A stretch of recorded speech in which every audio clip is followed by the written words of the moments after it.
¿Qué tal, chicos? Buenos días, bienvenidos a esta clase de hoy. Bueno, pues vamos a continuar hablando sobre los sustantivos. El día de ayer hablamos sobre las características y sobre su definición, dimos una definición y nada más recapitulando, pues les recuerdo que los sustantivos son esas palabras que dan nombre o identifican a todas las cosas que conocemos.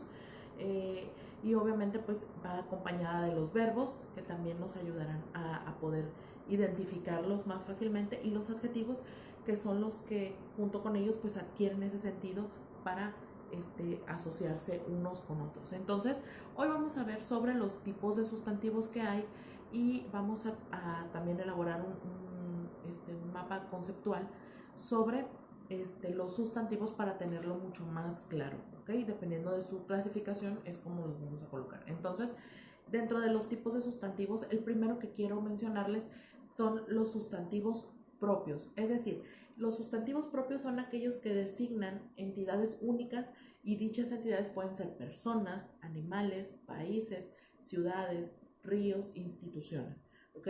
Nombran a estos sujetos, por así decirlo, y les dan esa personalidad, ¿no? Y se llaman propios porque catalogan a las personas, a los lugares, a todo lo que puede ser nombrado. Y ejemplos de ellos va a ser, por ejemplo, Juan, Manuel, México, Brasil, el río Lerma, instituciones como la Secretaría de Gobernación, la Sedena, etcétera, etcétera, son sustantivos propios, ¿ok? El siguiente tipo de sustantivo que existe son los sustantivos comunes, y los sustantivos comunes se refieren a las cosas en general, no a las personas, no a las entidades, sino a los objetos que no son propiedad de nadie y que no aluden a un miembro específico dentro de una comunidad. Es decir, que sirve para identificar solamente las cosas, pero en forma genérica. Por ejemplo, el jamón, el jarrón, una hormiga, un castillo, una casa, etcétera, etcétera. Esos serían los sustantivos comunes. Los propios son personas, cosas que tienen que son no dependientes, y los sustantivos comunes son los que no son propiedad de nadie y que no se pueden catalogar o se pueden englobar en una sola palabra, y entonces pueden ser, los ejemplos que ya les di, pueden ser también a lo mejor clavos, cuadernos, etcétera, etcétera. Esos son sustantivos comunes. El siguiente tipo de sustantivos que voy a enseñarles se llama sustantivo concreto, y el sustantivo concreto nombran a un elemento material tangible, es decir, y que se puede percibir, con nuestros sentidos. Por ejemplo, un auto, un perro, una flor, etcétera, etcétera. Concretos son aquellos que nuestros sentidos los pueden palpar y podemos tener ese contacto con ellos. Después tenemos a los sustantivos, también dentro de los concretos, podemos poner la carta, una bicicleta, etcétera, etcétera. Después tenemos los sustantivos abstractos, y los sustantivos abstractos son conceptos, ideas o sentimientos sin presencia física, es decir, lo inmaterial, por así decirlo, lo que podemos expresar serían sustantivos abstractos. Por ejemplo, el amor, el miedo, la paciencia, la tristeza, son sustantivos abstractos. Entonces, cuando hablemos en una oración que diga la tristeza es el principio de la depresión, bueno, pues entonces nuestro sustantivo será la tristeza, ¿no? Porque estamos haciendo alusión a un sustantivo abstracto. Muy bien. Siguiente tipo de sustantivos serán los sustantivos individuales, y los sustantivos individuales nombran cosas u objetos individuales, valga la redundancia. Por ejemplo, copa, caballo, peso, vaso, solo uno. Los sustantivos individuales nombran a uno, no a varios, como son los sustantivos colectivos, que los sustantivos colectivos nombran a un conjunto de objetos o de individuos sin ser una palabra en plural, es decir, manada, coro, alameda. Aquí quiero ser muy clara. Los colectivos Los plurales son aquellos a los que les añadimos una S o una ES al final, como grandes. El singular es gran, y el plural sería grandes, alta, altas, etcétera, etcétera. Esos son plurales. Pero el colectivo es la palabra que engloba a un conjunto de algo. Por ejemplo, la palabra gente es un sustantivo colectivo. No existe gentes porque entonces estamos haciendo una repetición. Si agregamos gentes, la S no es necesaria porque la palabra gente ya nos denota que son más de 10 personas. Entonces, si decimos gentes, es como si yo dijera gente, básicamente. Entonces, no es así. No igual con la palabra persona, que persona puede ser persona en singular y personas en plural, ¿ok? Entonces, colectivos es donde habla de un conjunto. Por ejemplo, parvada es un conjunto de aves y manada es un conjunto de animales, coro es un conjunto de personas, alameda pues es un lugar público donde se congregan muchas personas. No es igual a que si yo digo esos pájaros, no es lo mismo a manada, son diferentes tipos de unidades, ¿ok?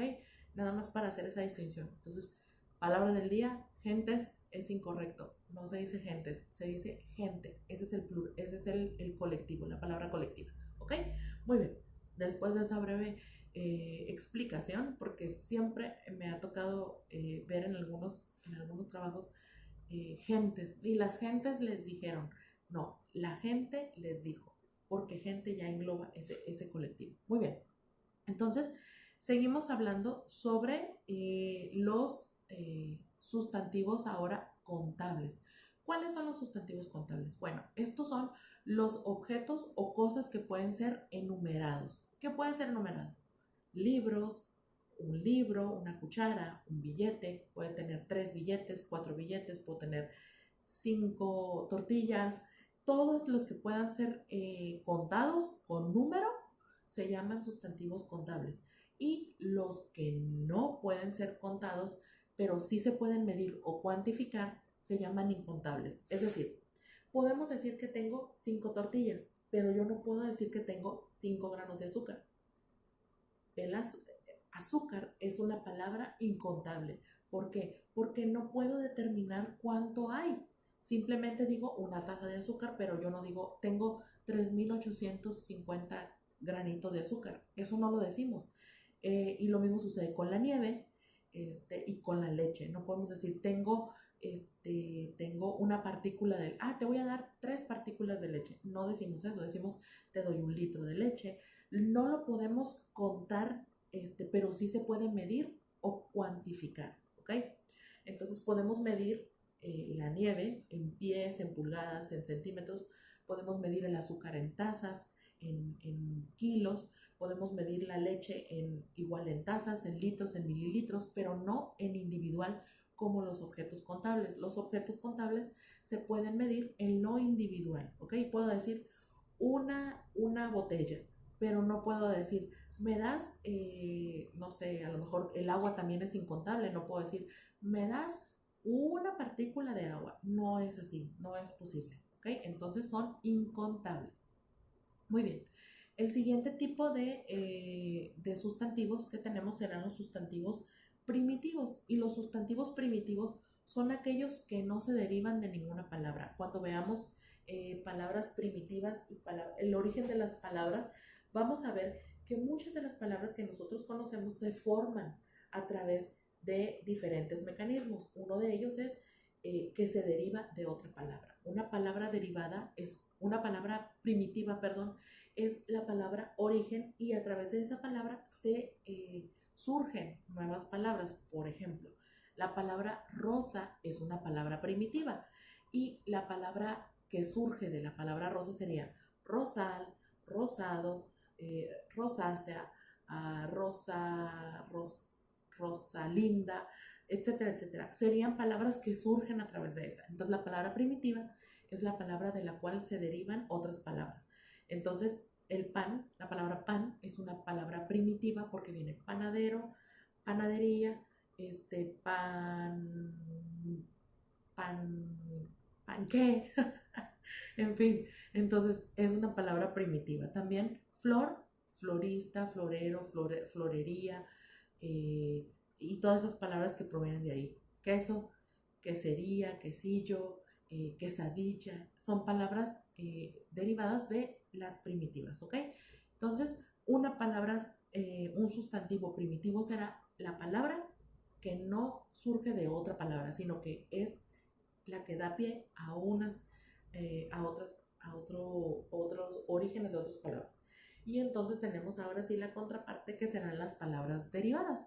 Y las palabras derivadas son aquellas palabras que provienen de una palabra primitiva, como lo acabo de ejemplificar, provienen de otra palabra. Entonces, por ejemplo, la derivada de pan sería panadero, la derivada de rosa sería rosal, la derivada de flor sería florería y la derivada de queso sería quesillo o quesadilla.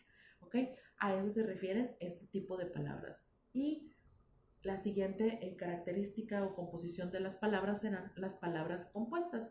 Y las palabras compuestas son las palabras que están formadas por más de dos palabras. Estas son, por ejemplo, como la palabra abre, latas. Abre es una palabra, latas es otra palabra. Se unen y forman una nueva palabra. A eso se le llaman palabras compuestas. Otra palabra será sacapuntas. Saca es una palabra, puntas es otra. Al unirse, entendemos que es el artefacto que sirve para poder sacarle filo, por así decirlo, a un lápiz o a un color. Y tenemos la palabra limpia, vidrios. Limpia es una palabra, vidrios es otra, y al unirlas entendemos que limpia vidrios es el objeto que sirve para limpiar un vidrio. Esas serían las palabras compuestas. Entonces tenemos también los sustantivos simples, y el sustantivo simple es la contraparte de los compuestos. Es la palabra que es de origen. Entonces estas palabras, estos sustantivos son aquellos que no tienen otro origen y que su composición es una composición natural. A eso se le llaman sustantivos simples, ¿ok? Entonces, los sustantivos simples no pueden dividirse en dos palabras o conceptos diferentes, como por ejemplo casa. No puedo poner otra palabra para formar casa, o palabra gato o la palabra amigo. Son palabras que ya están estructuradas, que no se componen de ninguna otra, ¿ok? Muy bien, muchachos. Entonces, estos son los tipos de sustantivos que tenemos. Quise hacer en un solo video para que no cortáramos la idea de lo que estamos viendo, y voy a hacer un video más cortito para darles ahora sí el panorama general de cómo dividir los sustantivos, ¿ok? Ahorita nos vemos.